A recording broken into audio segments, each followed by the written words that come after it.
Ayushman Bharat card তৈরির জন্য ছবি তোলার ডাক পেয়ে শনিবার সকাল থেকেই আরামবাগ ব্লকের তিরোল গ্রাম পঞ্চায়েতে ভিড় জমান শতাধিক মানুষ। কিন্তু দীর্ঘক্ষণ অপেক্ষার পরও ছবি তোলার কাজ শুরু না হওয়ায় ক্ষোভে ফেটে পড়েন উপভোক্তারা। অভিযোগ, আশাকর্মীদের পক্ষ থেকে ফোন করে এদিন ছবি তোলার জন্য পঞ্চায়েতে উপস্থিত থাকতে বলা হয়েছিল।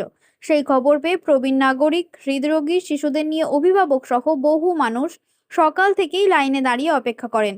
কয়েক ঘন্টা পর জানানো হয় এদিন আর ছবি তোলা হবে না। এরপরই পঞ্চায়েত চত্বরে ক্ষোভ উগরে দেন অপেক্ষারত মানুষজন।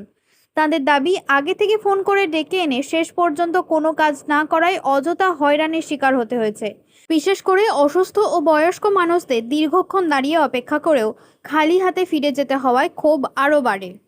সম্ভব নাকি এটা? ওরা বলছে যে জিনিসটা থেকে দেওয়া হয়েছে ওরা ভালো করে শেখেন ওটা আশা কর্মীরা আসতে বলেছে। এখন কি বলছে ওরা? এখন বলছে যে ঘরে ঘরে হবে, এই কথাই বলছে। এখন কি বাড়ি ফিরে যাচ্ছে? দুয়ারে বসবে তা ঠিক আছে।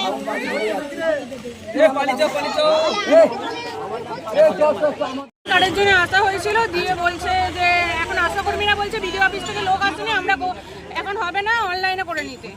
তাহলে আমরা কি এত দূর থেকে আসছি, আমাদের কি কোনো সময়ের দাম নেই না? আমাদের কি আসতে বলেছিল আজকে? হ্যাঁ, আসতে বলেছিল বলেই তো এলাম। কারা আসতে বলেছিল? ওই যে আশাকর্মী থেকে সবাই আসতে বলেছিল, তারপরে ফোনে মেসেজ, হ্যাঁ ফোনে মেসেজ গেছে। এখন কি ফিরে যেতে হচ্ছে? হ্যাঁ, অনেকটা দূর আমাদের নৈসারের বাড়ি, নৈসারি থেকে এখানে আসাটা মুখের কথা, কাজ কামাই ছেলেদের স্কুল কামাই করে আমরা আসছি। কি নাম দিদি আপনার? প্রিয়া মল্লিক।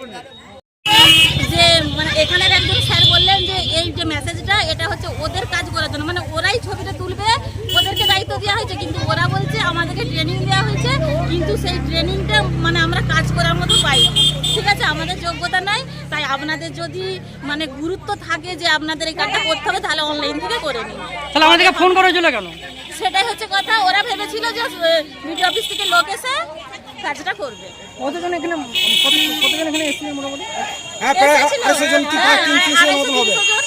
সব থেকে খারাপ লাগছে ছোট বাচ্চা, প্রেগনেন্ট মহিলা যারা বসে আছে, এতক্ষণ বসে থাকার পর, ধৈর্য ধরে বসে থাকার পর এতক্ষণ বলছে হবে। আশা কর্মীদের কাছে যখন যে বলা হচ্ছে যে আপনারা তো ডেকেছেন, বলছেন না আমাদের এই ডাকিনি, আমাদের এখানে মিটিং আছে, আমরা এখানে এসেছি। তাহলে আমাদের কাছে যে খবরের কাছে আপনাদের মাধ্যমে তাহলে এটা তাহলে কি কাজ হবে? তাহলে এখন বললো সেটা আমরা জানিনি, সেক্রেটারি জানে। সেটার কাছে যাবার পর সেক্রেটারি আবার অন্যরকম সুর গাইছে। কি মনে হচ্ছে সাধারণ মানুষের সাথে কি এটা হ্যাঁ খেলানো তো আর কি বলবো আপনাদেরকে, বলুন। একটা বিষয় harassment এসে হ্যারাসমেন্ট করা, রোদে দাঁড়িয়ে আর করে কোনো কিছু মানে সম্ভব কি এগুলো? তিরোল গ্রাম পঞ্চায়েতে আয়ুষ্মান কার্ড হবে, আমরা সেই হিসাবে আমরা এখানে এসেছি। কখন এসেছেন? কখন এসেছেন মোটামুটি? আমরা এখানে এসেছি 10টায়। কি পঞ্চায়েতের পক্ষ থেকে কি বলা হয়েছিল? পঞ্চায়েতের পক্ষ থেকে আশা কর্মীদের কাছে ফোনে মেসেজ গেছে যে আপনাদের আগামীকাল আয়ুষ্মান কার্ড হবে, আপনারা আসবেন। আমরা আজকে রাতে রোদের ক্ষতি করে আজকে এখানে সকাল 10টা থেকে এখানে এসে বসে আছি। এতক্ষণে আশা কর্মীরা কাছে গেছি, বলছে এটা আমাদের হাতে নয়, এটা সেক্রেটারি জানে। সেক্রেটারির কাছে গেছি, সেক্রেটারিরা বলছে এটা আমাদের হাতে নয়, এটা আশা কর্মীরা জানে। তাহলে এইভাবে মানুষকে হ্যারাসমেন্ট করার কি কোনো উদ্দেশ্য আছে?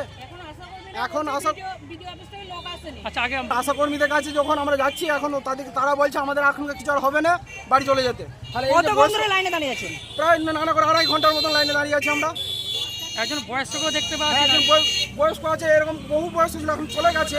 তাই না খেয়ে না দিয়ে তারা এইভাবে রয়েছে রোদে দাঁড়িয়ে।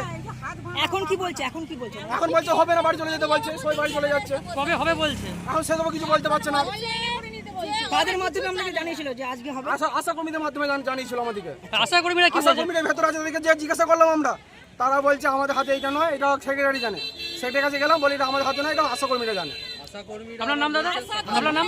আমার নাম ইন্দ্রজিৎ মন্ডল, কোথা থেকে আসছেন? তিরোল গ্রাম পঞ্চায়েত বাড়ি মহিগ্রামে। ট্রিটমেন্ট চলছে এখন, হার্ট অপারেশন হয়েছে। তাহলে এই মানুষকে রোদে মানুষকে হ্যারাসমেন্ট করে নিয়ে আসতে হয়েছে কত দূর থেকে। তাহলে এইগুলো কি সময় কোনো দাম নেই? আপনারাই বলুন এবার। আমাদের কি আশা কর্মীরা বলেছিল? হ্যাঁ, আশা কর্মীরা বলেছে। কি বলেছিল?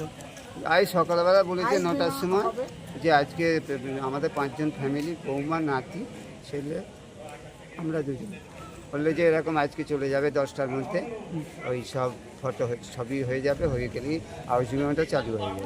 তো এখানে এসে কি জানতে পারলেন? এখানে সেই তো বসিয়েছিলাম আমরা, এই এখন মাত্র প্রচার করলো যে আজ আর হবে না, সব বাড়ি চলে যাবে। কারা বললো যে হবে না? ওখানে কয়েকটা ছেলে বললো, বা উপরে অফিসার একজন নেমে এলো বললো। আর আইসিডিএস কর্মীরা কি বললো? যারা ওরা আশা বলছে কর্মী, আশা আমাদের কর্মীরা কি কিছু বললো? করার নেই, হুম। বলেছিল আমাদেরকে কিছু করার নেই ও। ওনারা তো বলছে যে আমাদেরকে বিডিও অফিস থেকে বলেছিল, হ্যাঁ। সেই নির্দেশেই আমরা বলেছিলাম, কিন্তু হ্যাঁ। এখন বলছে হবে না। হবে না। কোথা থেকে এসেছেন আপনি? আমার এই মহিগ্রামের বাড়ি। কখন এই 10 দিন, কখন আমি সেই 9:30 থেকে এসে বসে আপনি আছি। কি অসুস্থ? অসুস্থ, হার্ট অপারেশন। হার্ট অপারেশন হয়েছে? হ্যাঁ, ঠিক আছে। এখানে আয়ুষ্মানের কার্ড করা দেওয়া হবে? আমাদের বিপিএসসি থেকে মেসেজ এসেছিল আগামীকাল ভিডিও থেকে ইকিউআইসি ক্যাম্প হবে প্রত্যেকটা জিপিতে, আপনারা সাহায্য করবেন এবং এলাকায় জানিয়ে দেবেন। আমরা এটুকুই করেছি মাত্র। কিন্তু সাধারণ মানুষ যারা এসেছিল তারা বলেছিল যে তাদের নাকি আয়ুষ্মান কার্ড এখান থেকে করে দেওয়া হবে। এবং ইকিউআইসি ক্যাম্প মানে আয়ুষ্মান কার্ডটা বেরোবে এখান থেকে, ওই ক্যাম্পটাই হবে। যেমন আগে স্বাস্থ্যসাথী কার্ড যেভাবে হয়েছিল সেই রকমই পদ্ধতিটা। নাকি এখন তো হচ্ছে না? তাহলে না হলে আমাদের এখানে কিছু করার নেই। আমাদের মেসেজ গেছে, আমরা কাজ করেছি। জানানো যদি অপরাধ হয়ে থাকে এরপর থেকে আমরা জানাবো না, সব কিছু মাইকিং হবে, তারপর কাজ হবে। আপনার নাম দিদি? আমার নাম সিংহার খাতুন, আশা করবেন। আশা করি। নিউনুর সোফা সেন্টার, এখানে সমস্ত রকম সোফা পাইকারি ও রিটেলে বিক্রয় করা হয়। সমস্ত সোফা নিজস্ব কারখানায় তৈরি করা হয়। প্রোপাইটার হানিফ হোসেন খাঁ ও রুহুল হোসেন খাঁ, বড়ডোঙ্গল হাটতলা সিনেমা হলের সন্নিকটে, হুগলি। যোগাযোগ 7797170093 এবং 9382003105। এবার হাতের কাছেই মিলবে অত্যাধুনিক ও নির্ভরযোগ্য স্বাস্থ্য পরিষেবা। আরামবাগ, খানাকুল ও পরশুরা থানা এলাকার মানুষদের জন্য এক বড় সুখবর। খানাকুলের সেকেন্দারপুরে গড়ে উঠেছে একটি আধুনিক ও সুসজ্জিত nursing home, lifeline health care. Director Sanjay Palu. এই নার্সিংহোমে রয়েছে 24 ঘন্টা রোগী দেখানোর ও ভর্তি করার সুব্যবস্থা। সঙ্গে রয়েছে বিনামূল্যে অ্যাম্বুলেন্স পরিষেবা। অভিজ্ঞ পরিষেবা ও যত্নশীল ব্যবস্থাপনায় আপনার সুস্থতার নির্ভরযোগ্য ঠিকানা লাইফলাইন হেলথ কেয়ার। যোগাযোগ 9735481158 7432984404।